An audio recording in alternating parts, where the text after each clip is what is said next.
depuis Sankara de Kunta za alarme du roi za fou du roi za domestique riche. Vous comprenez? Puis le prince a porte-parole, puis Roger a porte-parole, il y a une musique à maison mère, tout comme aussi Sankara de Kunta. Après tout le monde était d'accord. Tout le monde est qu'est-ce qui prouve que la musique congolaise est en gang? Rien n'est pratiquement impossible. Même si bon qu'il y a des bobés par-ci par-là. Pour Azalaka qui c'est le scam. Pour Azalaka qui c'est le scam, wana auta na mopeka na wenge wana peka mutesala qui c'est le scam. Hein? Nabi ke boza ebele liboso ya ba TV na bino. Liboso ya ba ordinateur na bino pona kolanda émission Oyo. Na kena ko saluer les amis de part et d'autre.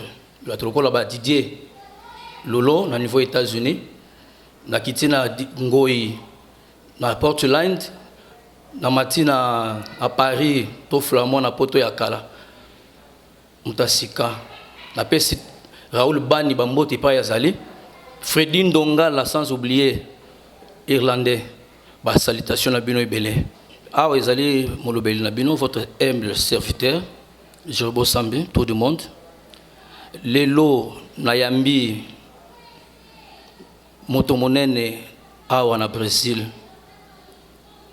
Nalingi bino na ngai tout découvrir ensemble. Bonjour mon invité. Bonjour monsieur Tour du Monde, Gerbo Sambi, Tour du Monde. Bonjour à tous les téléspectateurs, il y a chaîne Nabiso, Kin America TV.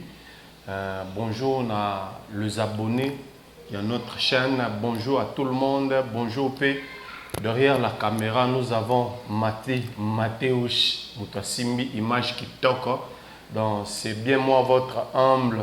Naebi que mingi barobo sanate baebi c'est bel et bien aimer Lewa Bapandoko, autrement appelé le Saint-Esprit Yambogoyo. Donc bonjour à tout le monde, bonjour à mes amis qui sont partout dans le monde. Pe o Rolanda émission Oyo, la Bossanité Coaching Yama, Fatobo Avida, Mariette Badega Changane 5 étoiles.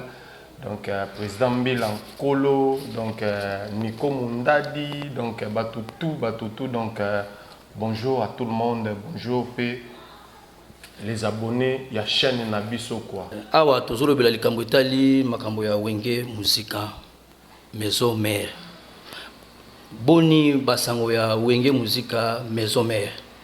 Ouais, monsieur Tour du Monde, wenge musika maison mère se comporte toujours en merveille. Donc, Wingis a un bon air de forme. Tout ça, on a une production par-ci par-là. Tout ça, on a une production belé.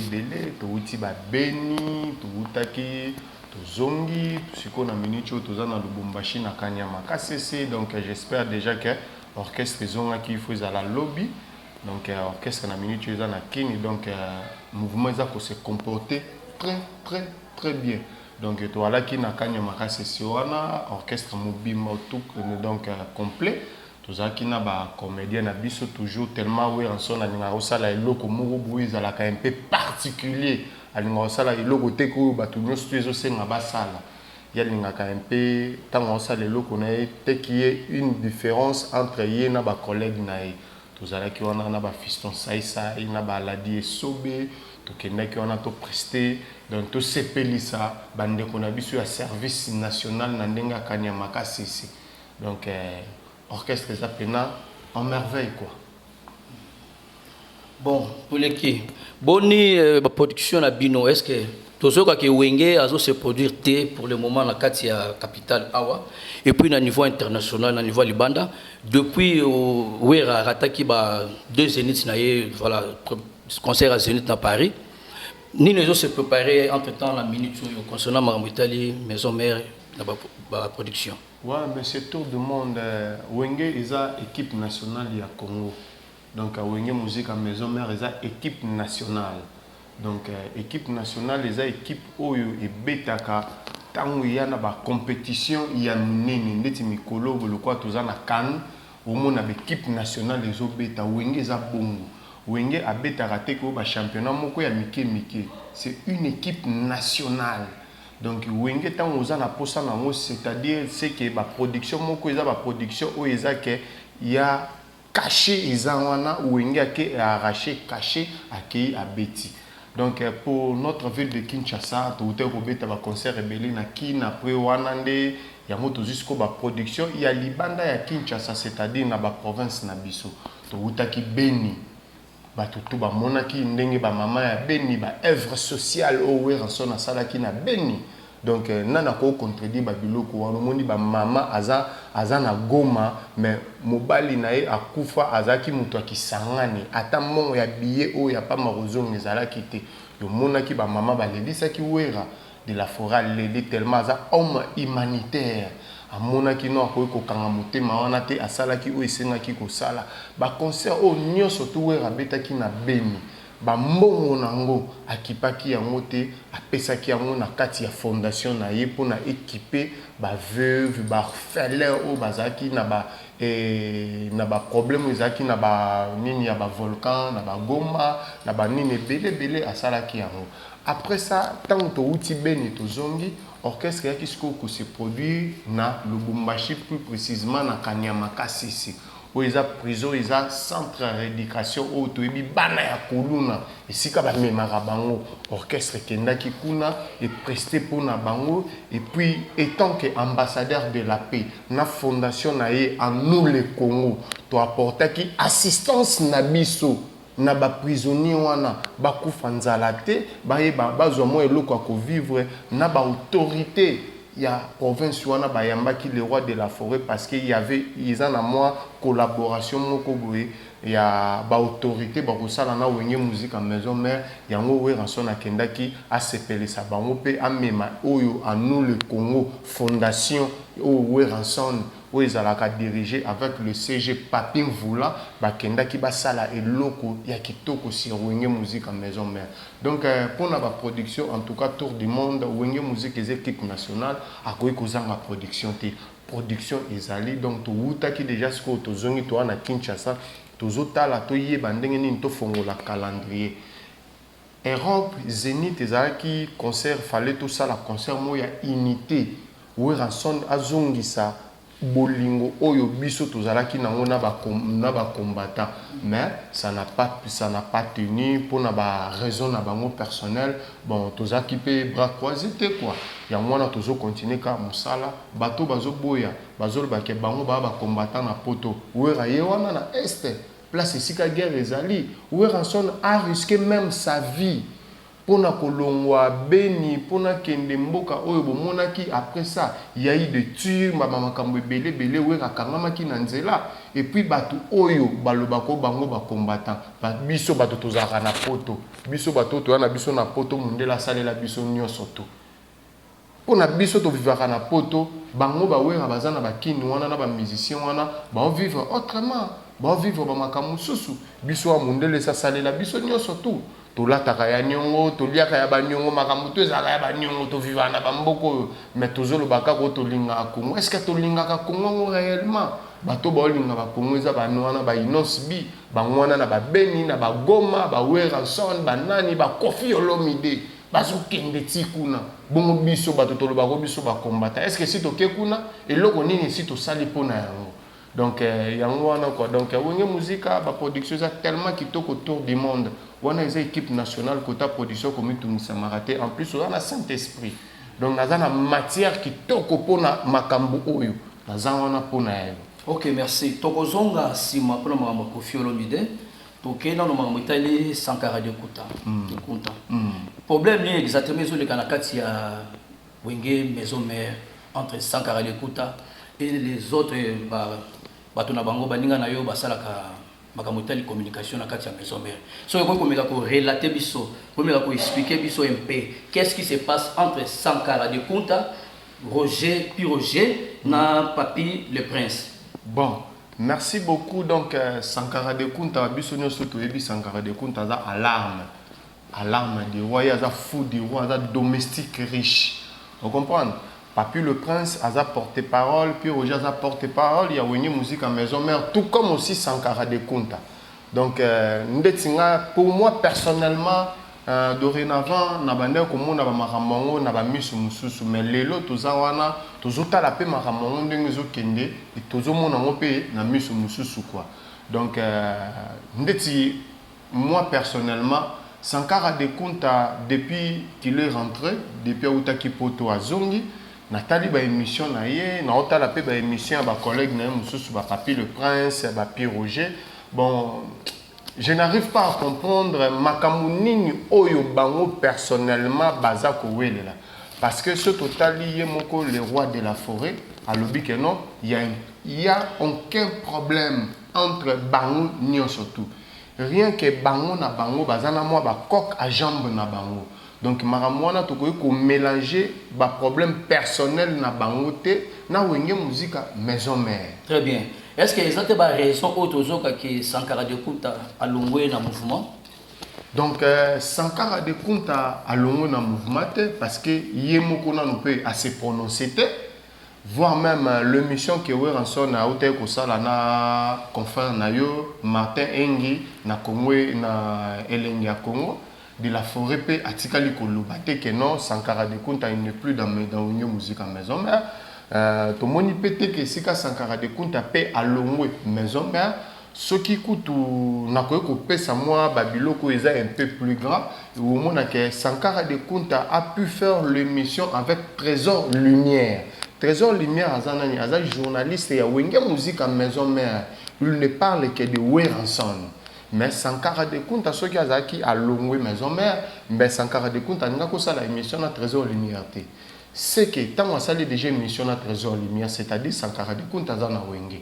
Donc il a fait aussi l'émission avec notre frère qui Akoya Alex Ntima Akoya na ndenge azalaka na ndenge des États-Unis donc excuse-moi alors na meka longo la pena linette na moi une minute de silence na longo la pena chapeau donc merci beaucoup une minute de silence pour notre frère Alex Ntima qui vient de perdre Mwasi nae sa femme légitime maman ya bana nae azape confrère nayo autokoufela maman ya bana na niveau États-Unis. Donc, nécessaire condoléances, mon frère. On est toujours ensemble de la part de votre frère Aimé Lewaba. La pécho, mes condoléances soient toujours fortes. Donc, il y a mystère. C'est le Dieu qui l'a permis pour Namakamwana. Donc, ils ont la tête, l'okomoko et bougé. On est toujours ensemble. Mes sincères condoléances, Alex Ntima, tombé du ciel à Koya. Donc, et le Konenga le Basu Yangwala a sala question émission avec Alex Ntima. Mais Sankara de Kunta na ba propos nae azako déplorer certaines histoires au ezo le kana maison mère au ye azako sepela na yangote. Ba histoire wana misusu azako déplorer. Nous ndeti ngai Aimé Lewaba na coach Nyama na Mbila Nkolo na ba Fatubo Avida baba dega Schengen ba Roy Kishi ba Jérémy Cosmas to déploraka pe ba biloko wana mais bandimelaka biso te ba sérieux biso to déplorer ba biloko wana ba mona kango eza normal alors bango moko lelo na orchestre ba komi ko déplorer ba makambo wana siko tokoloba qui a raison qui a tort parce que nous les fans tant que toza ko déplorer makambo wana bango bandimaki te bazalaki pour bisote mais lelo sikoyo bango moko pe bakoti na ben wana ya ko déplorer babiloko wana oyo ezoleka na wenge musique à maison mère donc juste yango wana donc nayo na landio très bien ce poto lo bapo na maison mère Sankara il est qui azana na kati maison mère parce que tolanda ba propos na ye tolanda interview Belio Sankara loba alobi que ye azali collaborateur Yahweh Ranson. Donc lui il ne travaille pas pour maison mère. Tolinto e ba lelo lokola yo zali mon ya maison mère. Okoko meka ko expliquer biso nini azali nani na kati ya maison mère. Azali nani exactement pour bato basolo na biso de part et d'autre. Bayoka yo oyo lo basiko. Ouais, j'ai beau tour du monde. Na évité que makambo na rôle bana ko sate parce que tout le monde mutu tout a yebi fonction ya Sankara de Kunta na kati ya wenge. Sankara de Kunta aza porte-parole ya wenge. Sankara de Kunta aza privé Pour eux, yé ezalaka parce qu'il y a des vidéos ou voire même Weranson yé moko aloba yango. Il est à l'arme il y a Weranson. Donc s'il y a une personne qui s'attaque à Weranson na 8h juste, yeba na 8h 2 minutes alarme que s'annoncer. Alarme c'est qui? C'est Sankara de Kunta. Sankara de Kunta biso tout oyebi ke aza le fou du roi. Azawana pour na amemaka bonne humeur na leader na biso Weranson.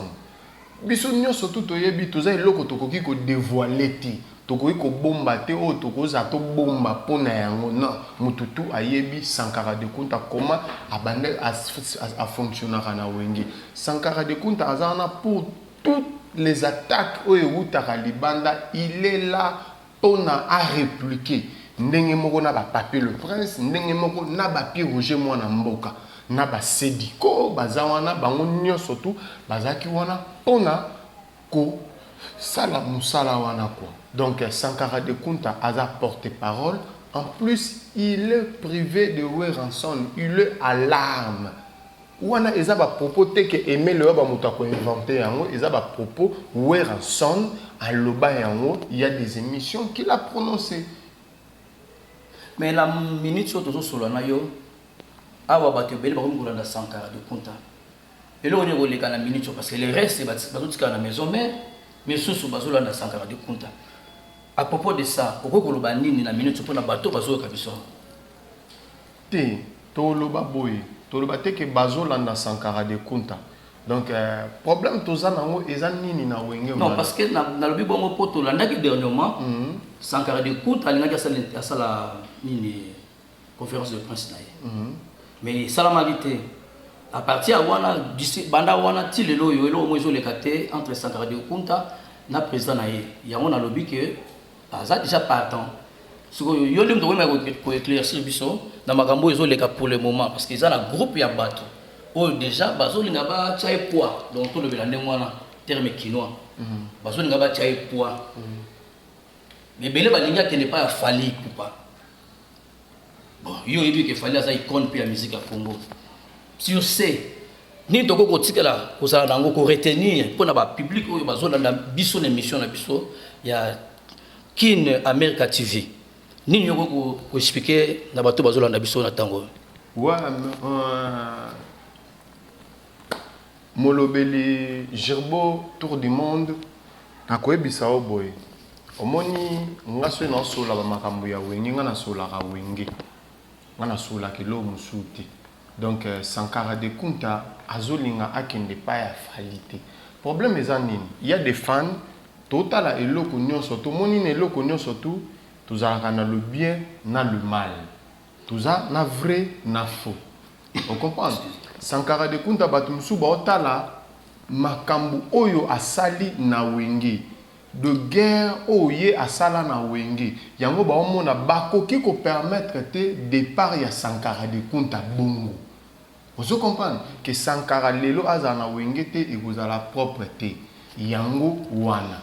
Ils na ba misusu ba omona ke non Sankara de Kunta pe alekisi boyena boy tout ça pas donc toza na liberté d'expression. Mutu na mutu azo concevoir makambo na ndenge na ye. Tout le monde est libre. Il y a que ça la analyse sur Sankara de Kunta, sur le pire Roger, na ba papier le prince. Donc tout le monde est libre. Donc mutu aza fanatique. O azo sepela na ba propos ya Sankara. Bravo pour lui. O pe azo sepela na ba propos ya ba pire Roger na ba papier le prince. Bravo pe po na bango. Vous comprenez? Mais mutu na mutu azo tala mutu oyo abunda ndenge nini oyo abunda ndenge nini sikoyo batu ba fanatique musu ba otala eza nini. Sankara de Kunta depuis 1997 fidèle à Weranson na ba mbongi na ba makambo belé aza toujours bakuzo mona te eloko nini oyo ekoki ko yambala moko lelo Sankara de Kunta azala négligé na wenge musique à maison mère. Yango zomona bato wana pe bazali baza ko appuyer Sankara de Kunta. Il y a d'autres après baza ko appuyer ba Papi le Prince parce que ba Papi le Prince na pona kana ba balobaki ke non balingi te ba monaka Sankara de Kunta par exemple bafingaka tous les anciens de Wenge Musique à maison mère. Vous comprenez? Problème, il y a papi le prince na Sankara de Kunta, c'est juste wana. À part ça, oh yemoko Sankara de Kunta lobaki, il y a certaines choses, ils ont ba jalousie. Vous comprenez? Ils ont ba jalousie moko ezo leka wana. Yango wana, juste ça. Ok, merci, très bien. Ce qui est raison dans mon cas, Simon, pour l'album, il y a Dynastie. Pourquoi Weranson a participé à l'album, il y a Dynastie, Oyo, Bansien Nyonso, il y a Wenge Musique à Maison Mère, qui a participé. Pourquoi pas Wer, alors que la papa a mis ta bénédiction à yé, il y a Banana pour l'album, il y a Dynastie. Ouais, bon, l'album Dynastie est une initiative, il a fait rigoler Chetani, MP4, donc digital, biso tout yebi. Donc, il a initiative, il a fait rigoler. Faire rigoler, mutazo qui initiative, nae, il y a Dynastie. Qui t'a fait maintenant, il y a pour ça l'année, il y a pour Luka père naï. Père, nazo qui initiative, il y a Dynastie. Nazo réunir bandeko nanga nyonso tout naza na posa ya bénédiction na yo Weranson pe alobaki yango alobi eza album ya fait rigola na ba mista na ye. On comprend? Eza album ya fait rigola na ba mista na ye. Eza album ya Weranson te. Alors eza ka lokola yo ndenge obotami na famille. Olobi ke non na sombi lupango moko boye bandeko na nga boya ovanda wana mais olobi obengisi papa te aya kotala lupango. Est-ce que papa koyi koyamba la moko bongo? Non, aozela yo. Faut bengisa ino papa na sombi ki lupango pona bandeko na nga baya nini bavanda. Vous comprenez? Et ça bongo donc Weranson il ne peut pas se prononcer comme ça mais Weranson étant qu'un père alobaki yango dans ses émissions. Non, ils a album il y a ferré na bandeko na yi. On ça la faveur na bandeko na yi. Qui t'a fait maintenant il y a koyeba comment papa na bengisa ki bandeko mais yo na zape na posa na yo tamususu ya nini oya kotala kaka. Tamususu na nini oya koyoka place nini okokomo na mabe. Maintenant c'est faire rigola. Wana eza makambo ya Weranson. Sikoyo, quelle relation y a-t-il entre Weranson la minute na Firigola? Est-ce que basé en bon terme? Bon, Weranson a papa. Il n'y a aucun problème entre Weranson et Firigola. Parce que tout le monde n'a pas voyagé sur Bassali ensemble. C'est comme si n'ont pas eu le temps au solo. Parce que tu as tant que au solo entre les deux. À tant mot est-ce que Zala qui n'est faire un aya banda papa liboso to papa abanda mona mbote. Côté on a public et ça quand même ba ça le former nango. Te oyebi toza ba bantu. Oyebi à part le long de biso to vivre na ba poto to yebi ke ba na biso lelo iza ke ceux qui a lobby ou a lobby en on etikali mais on est des bantu. Ba bantu toza nini? To yebi droit de naissance ezalaka. Droit de naissance il faut salam. On comprend? Donc makambo wana eza makambo ya fait rigola na père na ye Weranson. Je comprends. Ils ont fait rigola na père na ye Weranson. Donc biso tozana ba eloko to ko bando yo bakisa wana te parce que nanu na monate ngai nanu na monate Weranson aleki na TV aloba mabe pona faire rigola. Nanu na monate. Surtout tala na ba concert Wera betaka tolinga na to salisa na zaiko na wenge tolinga na to yokana faire rigola yi. Vous comprenez? Weranson a ça la kayango. Vous comprenez? Parce que il est le père. Azan a problème tena faire rigola. Pe ba otika la kozala te parce que faire a ça la pas wera. Wera otika la jamais kozala pas faire. Vous comprenez mon pandisa? Donc ils a penza bongo. Donc toyebi droit de naissance ezalaka. Nyoso tu ezalaka ce pas faire rigola. Faire rigola qui doit reconnaître papa ta sali mabe buzoba ya papa babimisa ngo na miso abato te. Et pas na miso abato obomba ka buzoba ya papa. Mais so okutani na papa ozana droit ya sola na ye. te papa eloko osalaki na sepele nango te eloko osalaki esalaki nga mabe mais na miso ya bato okobomba toujours papa eloko eza tosengaka kaka toujours pas faire rigola yango wana. Et puis nini yoko kolobela ndeko na biso oyo mwana na bino ya maison mère sele yo o ndenge azoboyaka wera wana okokoloba nini na sele yo message nyoko pesa sele yo na minute oyo ndenge ya boyaka wera wana okolobela sele yo nini parce que nyonso sele yo alobaka na TV mpona wera ya malonga pendeza te sele yo scam aza déjà mystère Poutine a déjà Poutine donc sele yo ngai nazwa temps ya kosolola mpe déjà na sele yo scam nasoli na ye mpe natuni scam okenda boye ndenge nini na père une fois sele yo ayebisanga bilewa ba saint esprit bino bomona awera ana lokwa matembele bomona ye lokwa ndunda or que wera aza grand combo moni babiso basele yo mpona ntango mosusu mpe ovanda boye oyoka état d'esprit mpona leka père moko boye na chrétien ndeti de la forêt bato baoluka bayeba asali nini aleba ye mpe batali ocomprendre sele yo scam aza déjà Poutine wana baza bana ya wenge wana baza bana ya de la forêt ocomprendre problème ya sele yo ezalaka nini sele yo déjà dès le départ aza amongala moni bangala bazalaka na franc parler donc soki azoloba aoloba ozo comprendre nyonso tu eyaka kose comprendre na nsima donc problème ya sele yo ezalaka yango na ndeti ngai mpena natenaka mingi sele yo scam rigueur te parce que nayebi ke non mpona asala mpe visibilité mpona biso mpe tokota état d'esprit tomona sele yo scam fo azalaka kisele yo scam mpona azalaki sele yo scam wana auta nango mpe kaka na wenge wana mpe kaka moto esalaki sele yo scam wenge wana kaka moto esalaka sele yo scam lelo biso mpe basi tozala ndenge tozali sele yo mpe asomba bapale na kibopeti akoma lelo ndenge azali ezaki sele yo scam donc ocomprendre donc yango wana sikoyo abimisi album na ye nayebi te soki osoyandi yango état d'esprit est-ce que aux 8 ans il y a album na ye wana question na liboso est-ce que deuxièmement est-ce que c'est le album na ye le disque na ye a même les pas ya Weranson yo za molobeli ya maison mère est-ce que vous expliquer biso yango mais si déjà si na autant état d'esprit boy ça déjà que c'est que loko na la narango na zape parmi bateau yo tango abimisaka moi extrait na mo ya moke naza parmi bateau pe na chango na ba Instagram na ngai na ba Facebook na ngai na publier na ba biloko na ngebele c'est que nazwa tempe ya yoka ye on comprend makambu ya kotika disque tout le monde ne peut pas faire comme tout le monde non parce que tout le monde qui peut hériter ça là qui te siko mutu nyonso ko sala ndenge moko te on comprend mutu mso ko sala na ndenge na ye mutu mso ko sala ndenge disque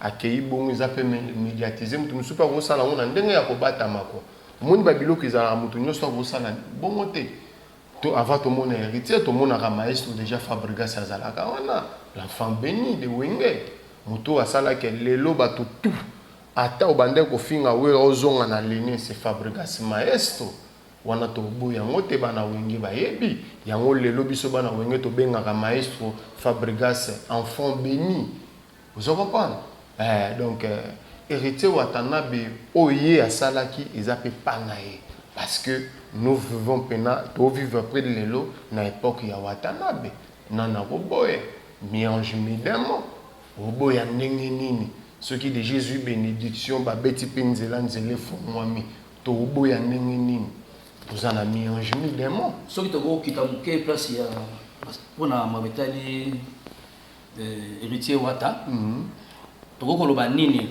comme vérité à tout ça pona Wenge pour le moment totali concert à Betaki na Fikine plein à traquer rien à dire plein collègues même batum soupe ba les gars avant le bité ga bité collègues batum soupe to zomona oui les gars qui jouent wana ya oui le ba kisinjora venjora héritier lié et donc voilà donc les gars qui le moins les gars qui wana ko loba nini et la formation na makambo nyonso yo mona ki par rapport ya héritier ya crash qui joue wana te omoni Watanabe toto ya Ntembe wana za déjà la poluga il est déjà un maître supérieur il est déjà Wenge déjà maître supérieur vous comprenez parce que pour ya wata ezangaka moi babilo moi mike tant babilo quand mike comme déjà réglé nous tout déjà pepele quoi yango to mona marambo donc héritier Watanabe moni ata Denis le Salobaka yango monsieur 007 2022 a obeta libanga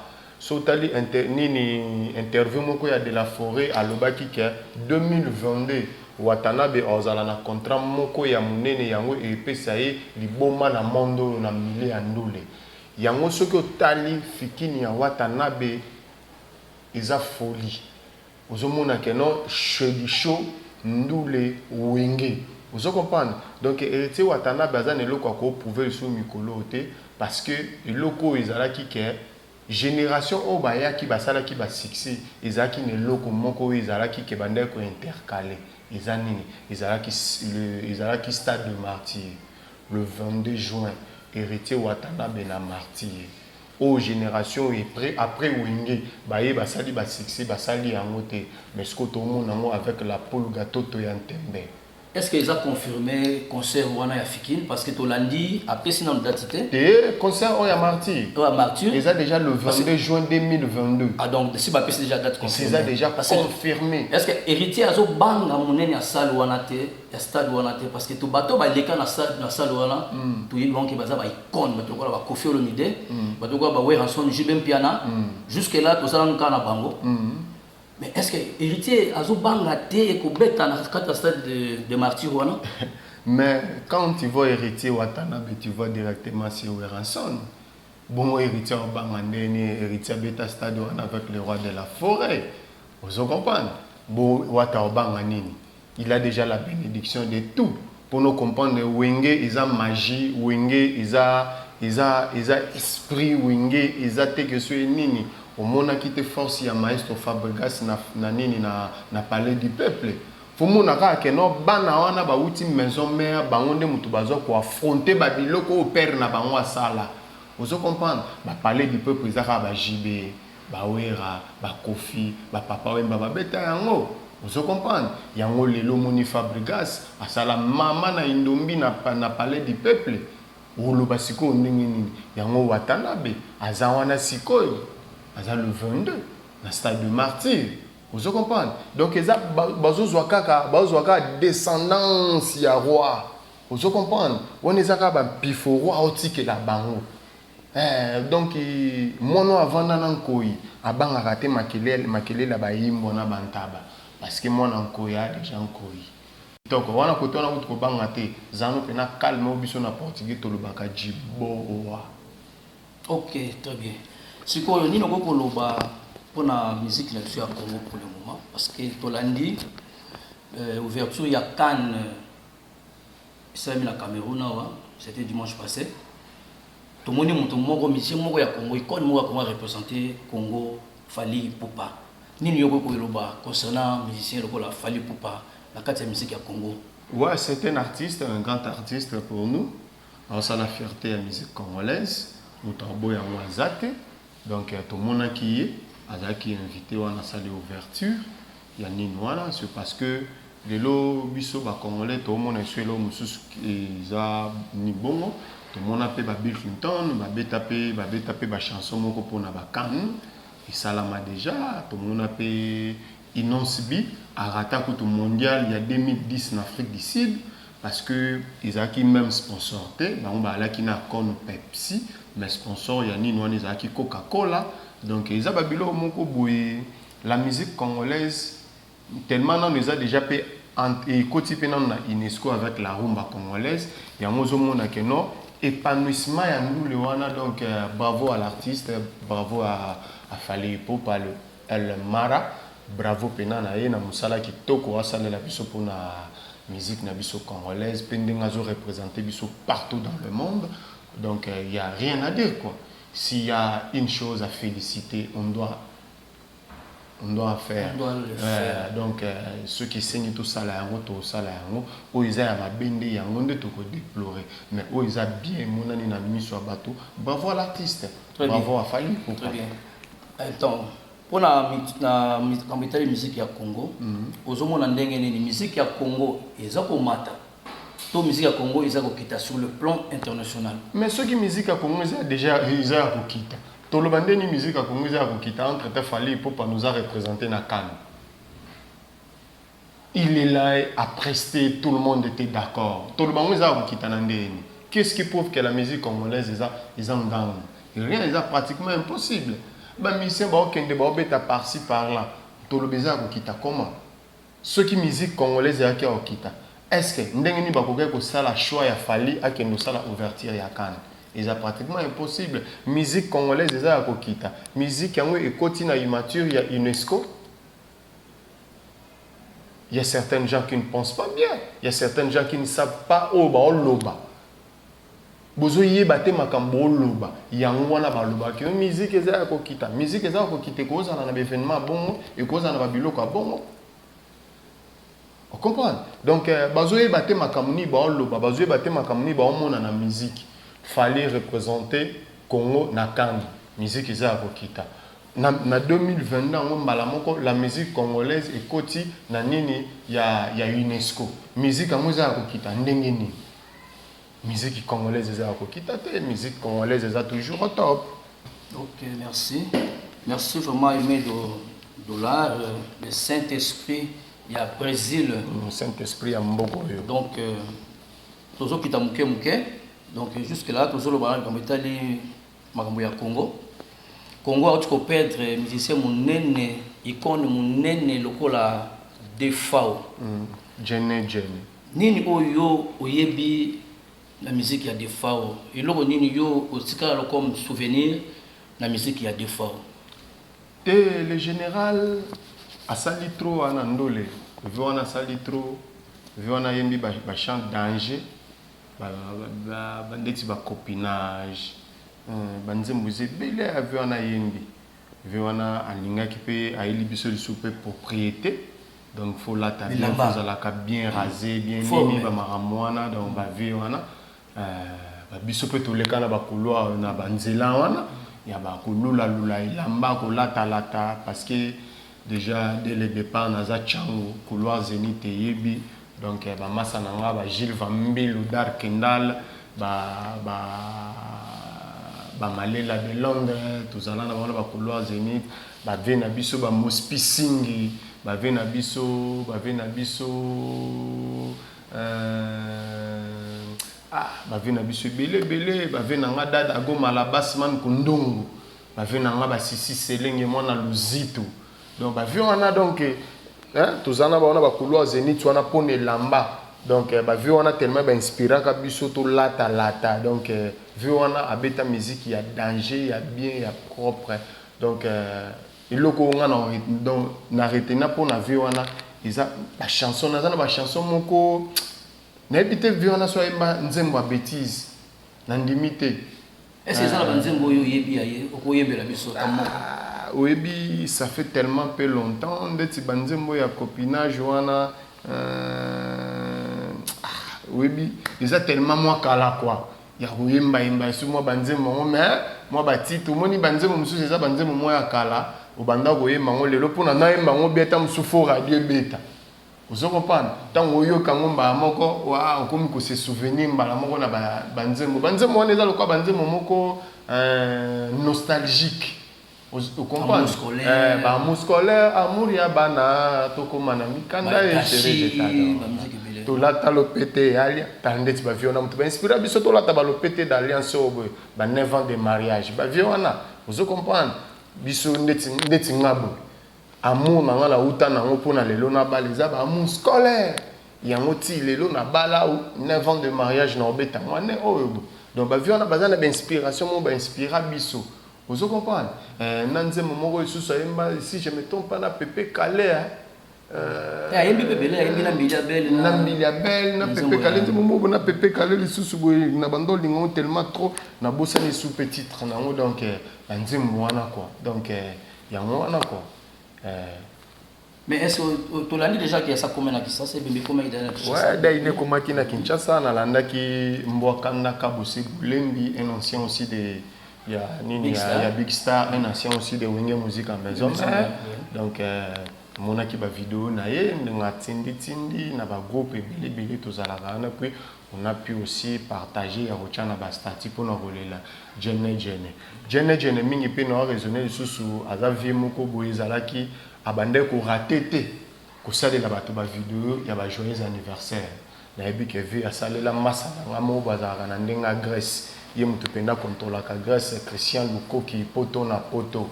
Donc papa star azastar Christian Lukoki petit na ngai master na ngai patient ki koko criminel ya mboko yo.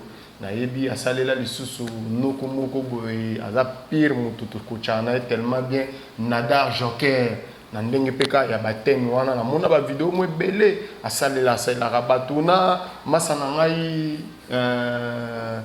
Mathéus pe oyeba e trésor luyeye donc papa yoyo ya Brésil donc na yebi tellement vie azaka tellement play quoi so solo li na vie na anniversaire na yo donc uzangate asale le logo donc play wana o vie azalaka nango donc ya wana le lobby so photo le la jene quoi bato balobi que azalaki sans polémique lokola Weranson est-ce que tu nous confirmes ici mais vie azalaki sans polémique so tali vidéo nemo circulé na net au monde keve alobi nini abi première production na ya zone na Kenya mutasalela e petit na de la forêt ezande moko pe de la forêt lobi ke ye tango ba osala ezalaka ke fo ba kenda ke pas vie wana ka vie wana opesa bango petit yo zwa borobo yo zwa boy au monde ba bien fait et ba bossa na ngote quoi vous comprenez ba bien fait ba bossa na ngote quoi donc tout le monde via lobaki jene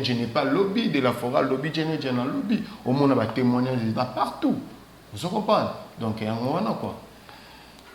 Ok, merci beaucoup Emile le Waba problème il y a régner la minute sur les entre Weranson na Koffi Olomide pour dire ça parce que lundi interview à Koffi d'ornement à la télévision.